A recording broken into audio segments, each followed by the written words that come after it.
president's nominees through the Senate in the fastest possible pace in 20 years. We did the longest continuous Senate session, 10 weeks, that we've had in 15 years. And obviously we've rolled back a lot of really onerous and burdensome Biden administration regulations through the Congressional Review Act.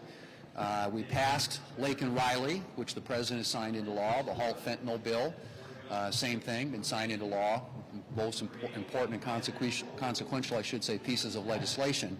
And we passed a budget resolution that sets us up to do the things that we have on our agenda along with President Trump, and that is to extend the Trump tax cuts, obviously to rebuild the military, restore American energy dominance, and secure our southern border, at the same time that we are saving money, finding ways to have the government operate in a less costly and more efficient way, and attacking deficit reduction. So I'm hopeful that as we head into this week now, that the House will be able to act on the Senate budget resolution so we can get the reconciliation process started, which is where we actually do the hard work of ensuring that there isn't a $4 trillion tax increase on the American people at the end of the year, where we're actually building the wall and taking the steps to secure our southern border, where we're actually preparing our military to face any of the threats that they face in an increasingly dangerous world, and also lowering the cost of gasoline and other forms of energy in this country through the energy reforms that we intend to make. So we're excited about what we've gotten done so far, but we know there's a lot more work to do, and we intend to work closely with President Trump and his team, with our counterparts in the House of Representatives, as together we move forward with an agenda that is a good one for the American people and deliver on the mandate that we got in the election last November. Questions? Yeah. Good afternoon. There seems to be some consternation in the House right now about passing the Senate-approved budget resolution. Is what House conservatives are proposing, could that have passed with that level of cuts in the Senate? Well, I'm not sure exactly what They want a lot less. They want a much lower or much higher. I said Meyer, yeah. Sorry, they want a much higher spending. Yeah, well, yes. and part of what this is all about, obviously, is the Senate. We have different rules that govern and restrictions that are placed through the Byrd Rule on how we act through budget resolutions and ultimately budget reconciliation. And all we simply did was add the Senate, basically, priorities to the House passed legislation. So we didn't touch the instructions that the House gave. They can proceed with those.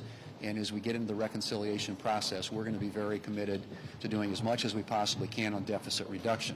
I think, as you saw, there was a number in there. It was a $2 trillion number. The House was at 1.5 trillion when they went through their budget resolution process.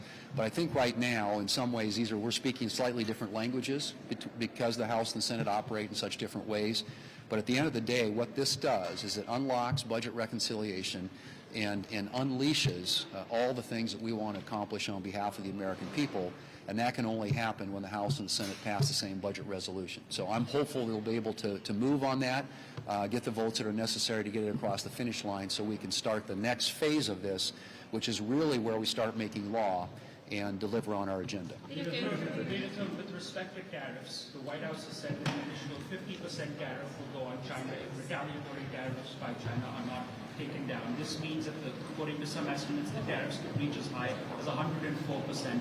What do you say to that, and what do you say to the markets in particular, which are very rattled by all of these tariffs? Well, look, and I think you all have covered this place long enough. I think everybody kind of knows my views on tariffs, but the fact of the matter is the president ran on this. There wasn't a campaign event where he didn't talk about the importance of getting other countries to treat us more fairly when it comes to trade, bilateral trade, multilateral trade in this country.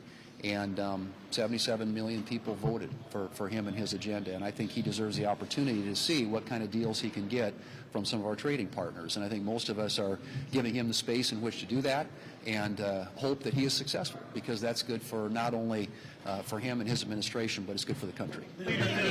Given how important, though, the Chinese market is, specifically to South Dakota soybean exporters, how concerned are you that China says it's going to fight until the end, indicating that they may not reach a deal for months or even longer than that?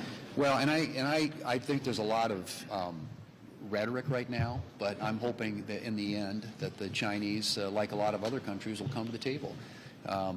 There is clearly, in my view, room for negotiation that would achieve the objectives the President has laid out, and it could be in the benefit of both the U.S. and China.